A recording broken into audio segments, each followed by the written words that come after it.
हमेशा हमेशा आगे रहते थे। ये बाबूजी से बहुत सीखने की बात रहती है। और सबसे बड़ी बात है कि कुछ ही लोगों से मिलना कोई स्वार्थ नहीं होता है, एक विश्वास होता है, जहां सुख और हंसी मजाक के साथ दुख में भी साथ रहने की एक जिम्मेदारी होती है। लोग सिर्फ स्वार्थ से नहीं मिलते, एक विश्वास भी होता है। कैरेक्टर था जो वहाँ के बाढ़ पीड़ित किसानों के साथ कुछ काम कर रहा है, तो मुझे कुछ वैल्यूज नजर आने लगी उन लोगों में। जैसे उनके बीच में जो मुझे दिख रहा था, जैसे ह्यूमैनिटी, जस्टिस, कोई आदमी पावरमेंट पे काम कर रहा है, कोई आदमी एंटरप्रेन्योरशिप पे काम कर रहा है, कंपैशन, इंसानियत। तो मैं सोचने लग गया कि इनमें से हर आदमी ने एक एक वैल्यू को अपने जीवन का एक उद्देश्य बना लिया कि मैं इसके लिए काम करूँ। मेरे बाबा तो रोज ये सारी वैल्यू के साथ जीते थे, इतनी सारी वैल्यू अपने रोजमर्रा के जीवन में लेके चलते थे। तो मुझे समझ में आ गया कि भैया अगले दिन से तो बात यही होनी। और जो भाव थे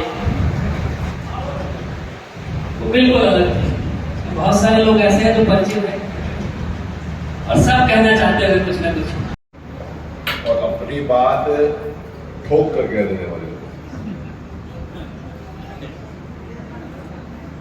मेरा उनका साथ बहुत कम रहा, लेकिन क्योंकि वो जमाना ऐसा था जिस समय हम भी उनसे क्लासमेट से उस समय बड़े बुजुर्गों के सामने जाने में ना थोड़ा सा बच्चे भी दिखता है।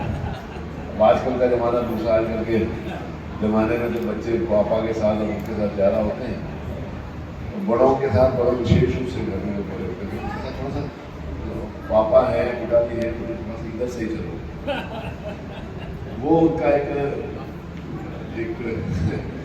मैं कहूँगी अगर वो जमाना हमारा ऐसे तो आप क्या करें, तो उस नाते से। लेकिन वो जो डिसिप्लिन था, सबसे बड़ी बात है जहाँ पे डिसिप्लिन परिवार में, उसको देखिए शॉर्ट टर्म रिलेशनशिप नहीं होता, आपकी जिंदगी के बाद भी संबंध।